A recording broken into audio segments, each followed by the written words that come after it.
موسیٰ علیہ السلام جب فرعون کے محل میں پہنچے ہیں تو کیسی عجیب آپ کا موسیٰ علیہ السلام کا فرعون سے مکالمہ، کتنا عجیب مکالمہ ہے.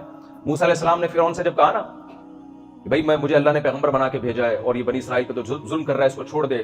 تو قال ما ربکم فمن ربکم یا موسیٰ، کیا آیت قال فمن ربکما یا موسیٰ، اے موسیٰ یہ بتاؤ کہ وہ رب ہے کون. تم اور ہارون جو دعویٰ کر رہے ہو نا کہ ایک رب ہے آسمانوں پہ جس نے ہمیں بھیجا ہے اور ہم نے اس کے احکام کو فالو کرنا ہے، اس نے ہمیں اپنی عبادت کے لیے پیدا کیا، وہ ہے کون؟ موسیٰ علیہ السلام نے کیا فرمایا؟ ربنا الذی اعطى كل شيء خلقه ثم هدى. کیا زبردست ایکسپلین کیا اللہ نے موسیٰ علیہ السلام نے رب کو.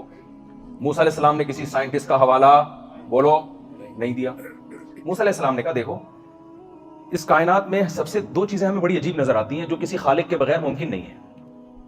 ایک، یہاں جو چیز پیدا ہوئی ہے بہترین انداز سے پیدا ہوئی ہے، جس کو جیسا ہونا چاہیے تھا ویسی ہوئی ہے.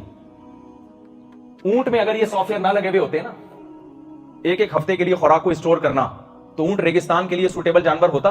نہیں. بولو بھائی نہیں. اونٹ اگر کانٹے دار درخت کھانے کی اس میں صلاحیت نہ ہوتی تو ریگستان میں زندہ رہ سکتا تھا وہ؟ نہیں. پھر اس جانور کے پاؤں میں اگر فلیٹ نہ ہوتے، اس کے آپ جب آرمی میں سلیکشن کے لیے جائیں تو فلیٹ فٹ کی بیس پہ آپ کی سلیکشن ہوتی ہے، ریجیکشن ہوتی ہے. ریجیکشن اونٹ کی سلیکشن ہی فلیٹ فٹ کی ہونے کی بیس پر ہوئی ہے ریگستانوں میں، کیونکہ فلیٹ فٹ ہونے کی وجہ سے اس کے پاؤں ریت میں دھستے نہیں. ایک ایک چیز سر کے بال سے لے کے پاؤں کے کھر تک اس کی ریگستانوں میں سفر کے حساب سے ڈیزائن کی گئی ہے.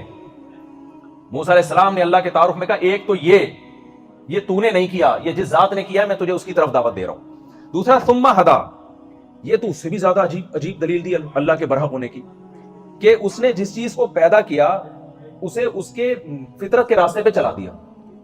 اب آپ دیکھو بکری کا بچہ پیدا ہوتے ہی دودھ کی لیے تھنوں کی طرف لپکتا ہے. ارے بھائی اس کو ماں کے پیٹ میں کس نے بتایا تھا جب تو دنیا میں آئے گا تو تیری خوراک دودھ ہوگی اور دودھ تجھے یہاں تھنوں میں ملے گا؟ کون اندر اس کو پروفیسر سمجھا کے بھیج رہا تھا؟ بھائی نہیں آئی میرے خیال ہے بات سمجھ میں. کون تھا جو اس کو سمجھا رہا تھا؟ ہر چیز کو پیدا کر کے نا اس کو اس ٹریک پہ اللہ تعالیٰ چلا دیتے ہیں. یہ آٹومیٹیکلی ممکن نہیں ہے.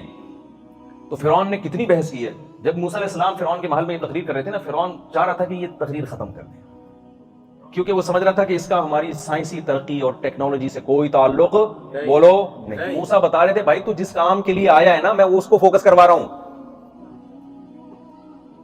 پھر فرعون نے کیسے موسیٰ علیہ السلام کا مذاق اڑایا، کہنے لگا کہ قال لمن حوله الا تستمعون، لوگوں تم سن نہیں رہے کس طرح کی باتیں کر رہے ہیں یہ. کیونکہ فرعون کی نظر میں سب سے فضول ترین باتیں کیا تھیں؟ اللہ کا تعارف، سب سے فضول بات. اس لیے فرعون نے کہا الا تستمعون، تم سنتے نہیں ہو، یہ کیا کس طرح کی باتیں کر رہے ہیں.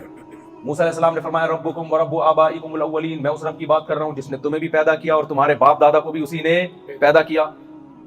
موسیٰ علیہ السلام رب المشرق والمغرب وما بینہما. پھر فرعون پھر کہنے لگا کہ میں تجھ سے سوال پوچھ رہا ہوں رب کے بارے میں، تو بجائے رب کو ڈیفائن کرنے کے، رب کی ڈیفینیشن بیان کرنے کے، تو رب کے کمالات بیان کر رہا ہے. موسیٰ علیہ السلام کمالات اس لیے بیان کر رہے تھے کہ اللہ کی ذات کو ڈیفائن کرنا، اس کی ڈیفینیشن بیان کرنا یہ انسان کے بس میں نہیں ہے. فرعون موسیٰ علیہ السلام کو اس ڈیفینیشن میں الجھا کے چاہ رہا تھا کہ تاکہ لوگ الجھ جائیں. اس سے ہمیں یہ بھی پتہ چلتا ہے کہ جب آپ کسی باطل سے بحث کرتے ہیں تو اس کے ہر سوال کا جواب نہ دیا کریں، وہ آپ کو غلط سوالوں میں الجھانا شروع کر دیتا ہے. فرعون بڑا ہوشیار تھا، وہ بار بار موسیٰ علیہ السلام کو غلط بحث میں الجھا رہا تھا، اور موسیٰ علیہ السلام اللہ کی حمد و ثنا بیان کر رہے تھے. بھائی تو چھوڑ اس کو، اللہ کیسا ہے ہمیں نہیں پتا وہ کیسا ہے، لیکن ہے ضرور وہ، اس لیے کہ یہ ساری چیزیں آٹومیٹیکلی خود بخود پیدا نہیں ہو سکتی ہے.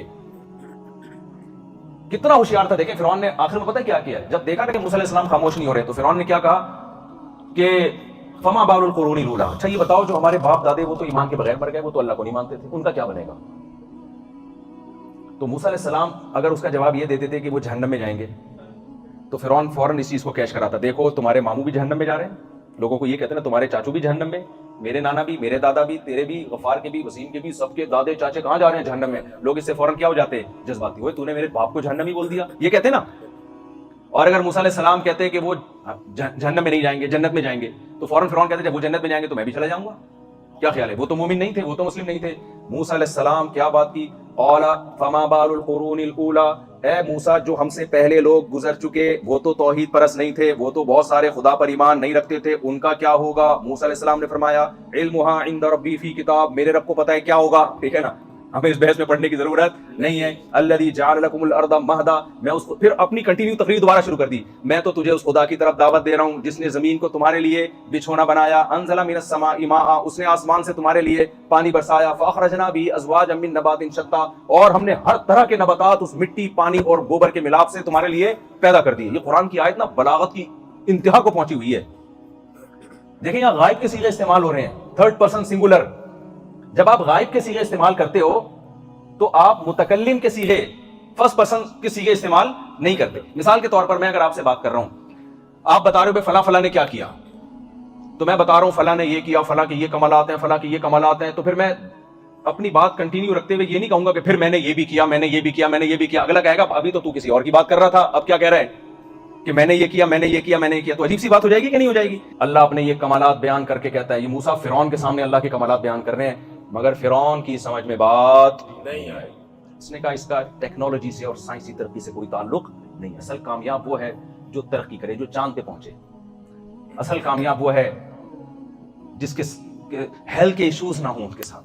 تو اس لیے ہمیں دنیا کی ناکام ترین قوم سمجھا جاتا ہے. یہ اس سلسلے میں آیا تھا سمجھانے کے لیے. جو پورا میں نے بیان کیا نا وہ یہ سمجھانے کے لیے, بھائی آپ کو جس کام کے لیے دنیا میں بھیجا ہے نا, اگر آپ نے اس کو فوکس نہیں کیا تو آپ جن کو کامیاب سمجھ رہے ہو وہ بھی ناکام, اور آپ خود بھی کیا ہو, ناکام.